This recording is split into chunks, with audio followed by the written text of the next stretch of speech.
dongeng, dan legenda.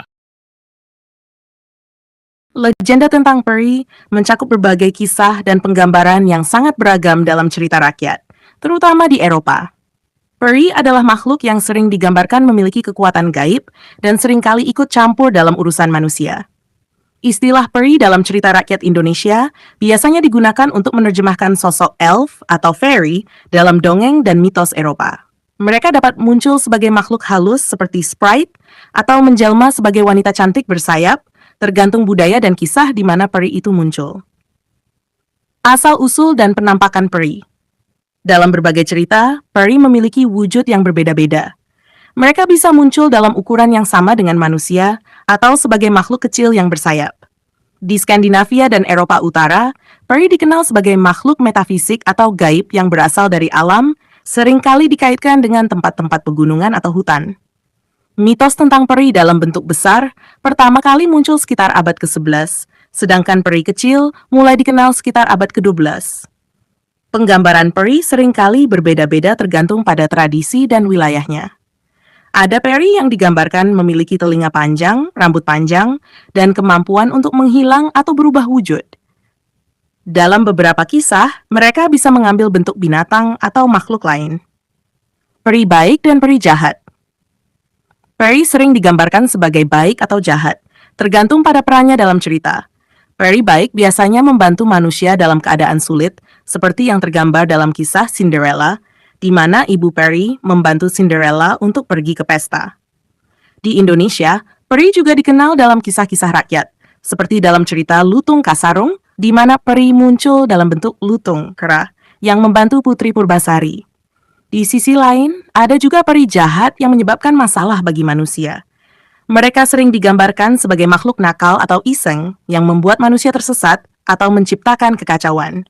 Dalam kisah Peter Pan, peri kecil Tinkerbell adalah contoh peri yang baik kepada Pippin, tetapi menunjukkan kecemburuan dan kejahilan terhadap Wendy. Tempat tinggal peri. Peri dikatakan tinggal di berbagai tempat, seperti hutan, bunga, atau bahkan di dalam rumah manusia.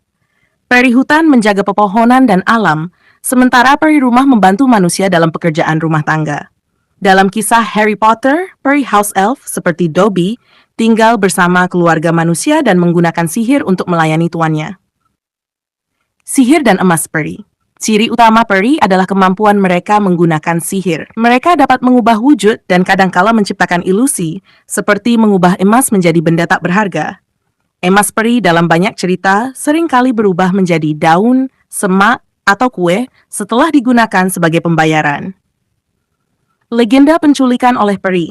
Salah satu elemen umum dalam legenda peri adalah penculikan manusia. Peri seringkali menculik bayi manusia dan menggantinya dengan makhluk yang disebut changeling. Orang dewasa juga dapat menjadi korban penculikan, terutama perempuan yang baru saja melahirkan. Beberapa cerita seperti dalam balada Tamlin dan Lady Isabel and the Elf Knight menceritakan tokoh-tokoh manusia yang diculik oleh peri tetapi kemudian berhasil kembali ke dunia manusia. Klasifikasi peri. Dalam cerita rakyat Skotlandia, peri dibagi menjadi dua kelompok besar, Silly-Court dan Unsilly-Court. Silly-Court adalah peri yang pada dasarnya baik, meskipun bisa juga berbahaya. Sementara Unsilly-Court terdiri dari peri yang jahat dan sering melakukan tindakan berbahaya terhadap manusia. Peri dari golongan Unsilly biasanya lebih aktif dalam membuat manusia tersesat atau menciptakan masalah. Peri juga bisa dikelompokkan berdasarkan cara mereka hidup. Ada peri yang hidup dalam kelompok besar atau membentuk pemukiman, seperti yang digambarkan dalam tradisi rakyat Celtic.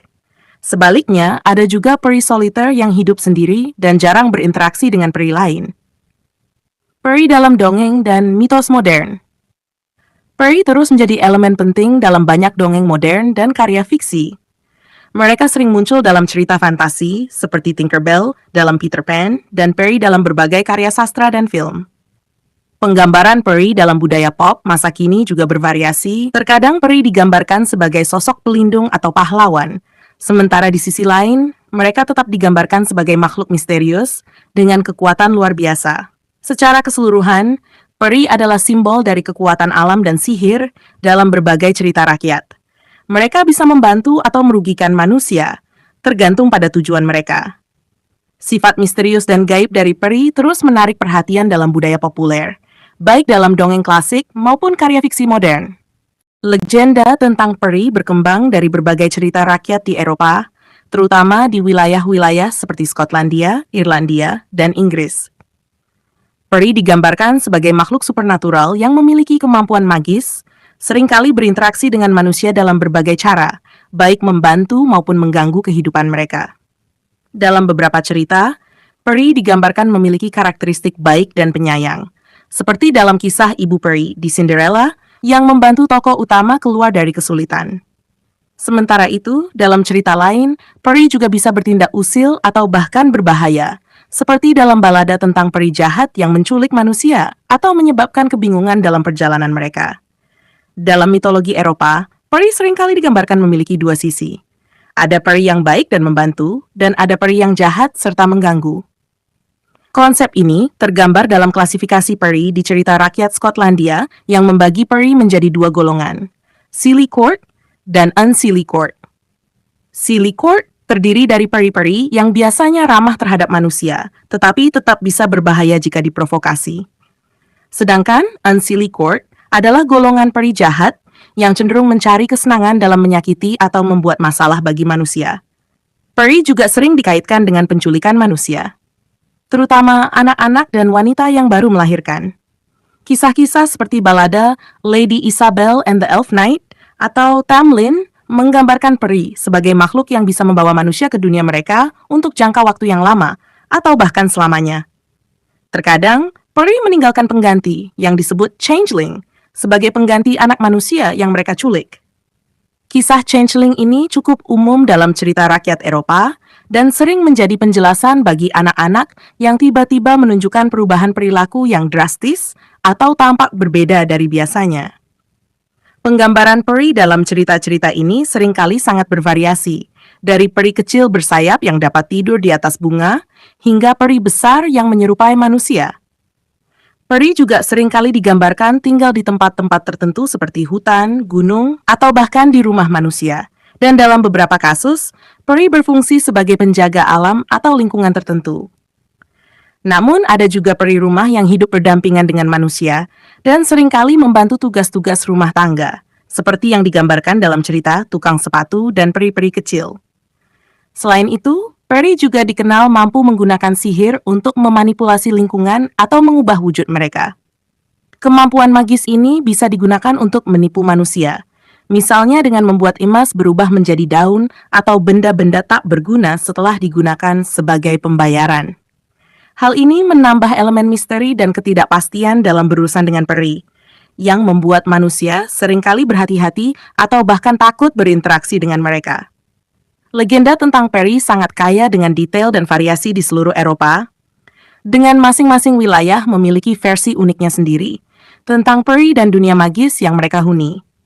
Baik sebagai makhluk baik hati yang membantu, atau sebagai makhluk jahat yang usil dan berbahaya, peri telah menjadi bagian penting dari cerita rakyat dan mitologi yang terus menarik perhatian hingga saat ini, terutama dalam fiksi modern dan budaya populer.